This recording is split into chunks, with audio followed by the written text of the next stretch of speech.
रहायशी मोहम्मद असलम का 16 साल बेटा अली हसन अगवा हो गया था, जबकि मुलजमान वकास अली और मोहम्मद असलम ने अगवा करके बेच दिया था।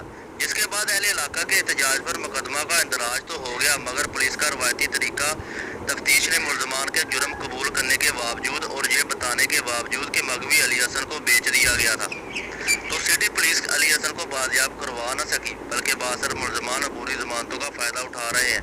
अदालत के हुक्म पर एक मुलजम को जुडिशल करके जेल भेज दिया था। अली हसन के वर्सा ने सिटी पुलिस के खिलाफ शदीद एहतजाज और नाराबाजी की। बाईपास टोबा रोड पर टायर जलाए, मुजाहिरीन ने हाथों में चार्टर्ड पकड़े हुए थे, जिन पर मुतालबात दर्ज थे। DSP फतेह मोहम्मद कालू और SHO सिटी जवेद शौकत और पुलिस ने 5 दिन में मगवी अली हसन को बाजियाबी और मुलजमान की गिरफ्तारी और इंसाफ देने की यकीन दहानी करवाई थी, जो पूरी ना हो सकी।